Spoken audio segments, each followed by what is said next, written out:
Hello guys, रोज़गार forum YouTube channel में आप सभी का स्वागत है। आप लोग के जो मेजर कंसर्न है इंडिया पोस्ट जीडीएस की लेकर, रिजल्ट को लेकर और क्या क्या आगे हो सकता है उस पर यहाँ पे मैंने आज अपडेट दे रहा हूँ। ठीक है, सबसे पहला कि रिजल्ट कब तक आ सकता है, ये आप लोग का बहुत ही बड़ा मतलब कि कंसर्न है। उसके बाद देखिए कितने लोग अप्लाई करते हैं हर साल, ये आप लोग पूछते रहते हो। कितने का रिजेक्शन जो हो जाता है वो क्यों हो जाता है, क्यों रिजेक्ट हो जाते हैं। और एक और है कि नया नियम जो हो सकता है, आप लोग के बीच में ये शोर है कि नया नियम होगा, रिजल्ट अब इस बार से नहीं होगा, रद्द हो जाएगा, उस पर भी मैं अपडेट दूंगा। सबसे पहला कि रिजल्ट कब तक, तो मैं आपको बता दूं कि रिजल्ट कब तक आता है। तो मैं बता दूं कि एडिट का टाइम जैसे ही आप लोग का ओवर होता है उसके 1-2 वीक के बाद आप लोग का, या जल्दी ही, इससे जल्दी ही, इतना जान लीजिए 1-2 वीक के अंदर ही आप लोग का रिजल्ट आप लोग को पता चल जाता है। फर्स्ट मेरिट लिस्ट आ जाता है। जहाँ पे बड़ी वैकेंसियाँ हैं वहाँ पे देखिए फर्स्ट मेरिट लिस्ट आता है, उसको डीवी के लिए बुलाया जाता है, डॉक्यूमेंट वेरिफिकेशन के लिए। क्या आप आइए डॉक्यूमेंट वेरीफाई कीजिए, आपने जो जो डिटेल्स डाले हैं वो सही होने चाहिए वहाँ पे डीवी में, तभी जाकर वो पोस्ट आपको अलॉट किया जाता है। फर्स्ट मेरिट लिस्ट में बहुत सारे बच्चों को यहाँ पे समझिए कि 4 से 5 दिन या 4 से 6 दिन का आपको टाइम दिया जाता है डॉक्यूमेंट वेरिफिकेशन के लिए। जो भी आपका ऑफिस रहता है वहाँ पे आपको डॉक्यूमेंट वेरीफाई करना रहता है, और उसके बाद अगर वहाँ पे आप फेल होते हो तो रिजेक्शन हो जाता है, रिजेक्ट आप हो जाते हैं।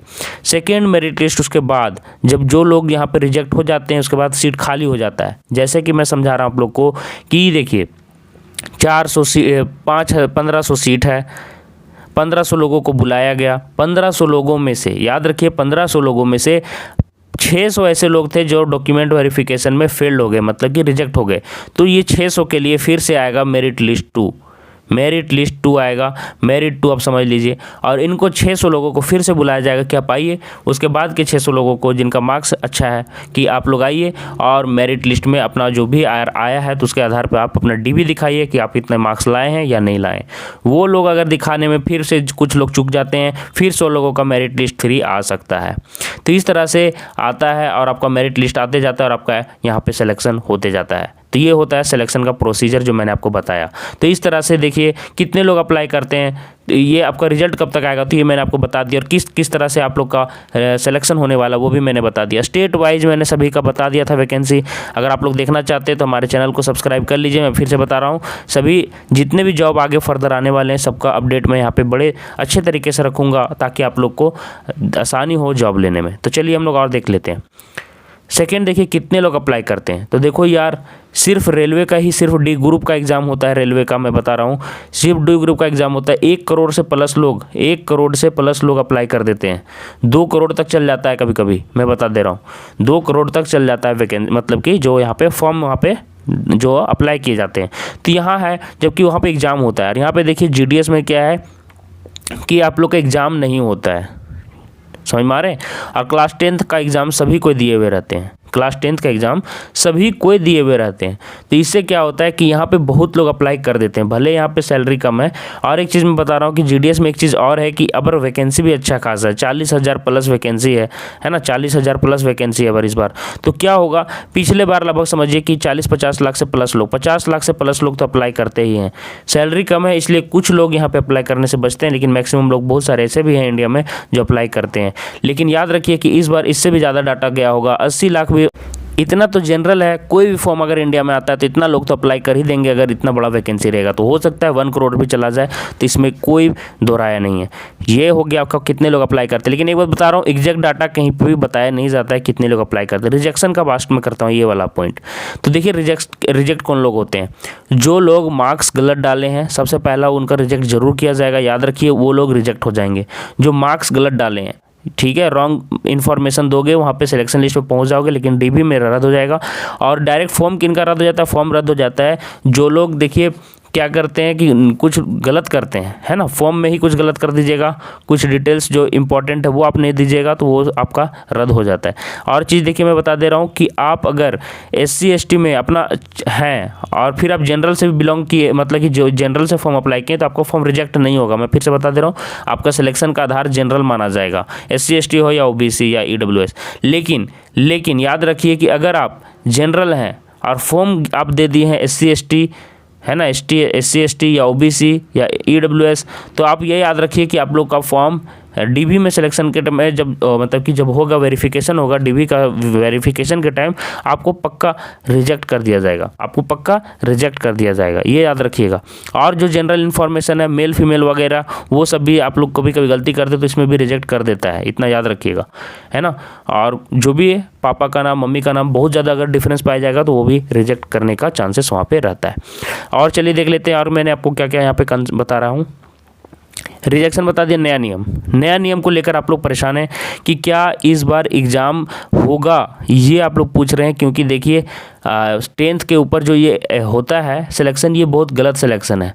मुझे तो बहुत बड़ा गलत लगता है, क्योंकि हर साल इसमें कन्फ्यूजन बना रहता है कि कितने मार्क्स वालों को लिया गया, कितने मार्क्स वालों को नहीं लिया गया, कुछ तरह का समझ में नहीं आता है। डीबी में क्या हुआ, किसके साथ किसको हटाया गया, कैसे कोई विश्वास करेगा कि जिन्होंने गलत मार्क्स डाला उसको हटा दिया गया। तो ये बहुत बड़ा आप लोग का बहुत बड़ा परेशानी है। तो मैं फिर से बता दे रहा हूँ कि अभी तक के अपडेट के हिसाब से एग्ज़ाम लेने का कोई प्लान नहीं है, एग्ज़ाम नहीं होने वाला है, याद रखिए एग्ज़ाम नहीं होने वाला है।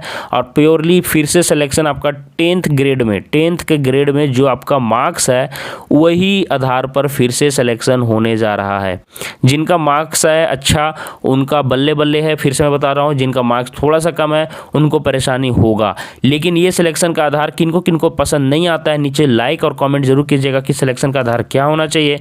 मेरे आधार से सिलेक्शन का आधार प्योरली 10th का मार्कशीट नहीं होना चाहिए, सिर्फ एक क्लास का मार्क्स कोई भी एग्ज़ाम मतलब कोई भी पोस्ट को पाने के लिए नहीं होना चाहिए। क्योंकि देखो यार बहुत ज़्यादा सैलरी का ये पोस्ट नहीं है।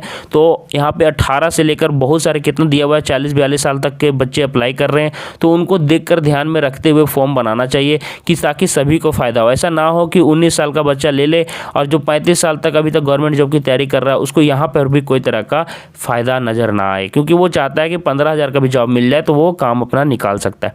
तो ये आप लोग को मेजर कंसर्न है। और ये 18-19 साल का लड़का अभी कुछ अपना फ्यूचर देख सकता है, कुछ मेहनत कर सकता है। तो ये हमें भी लगता है कि ये गलत प्रोसेस है।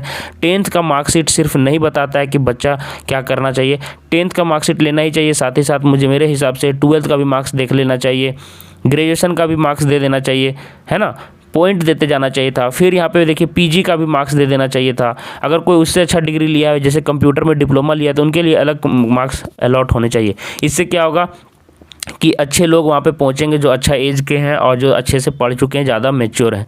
और ये सिर्फ 10th मार्कशीट अगर जो कर दिया गया है तो क्या हो रहा है मैं बता रहा हूँ दिक्कत क्या हो रहा है कि जो लोग 2018 का पास आउट है और जो बच्चा 2021 का पास आउट है, दोनों के मार्क्स में बहुत ज़्यादा डिफरेंस है। मैं बता रहा हूँ दोनों के मार्क्स में बहुत ज़्यादा डिफरेंस मिलेगा आपको।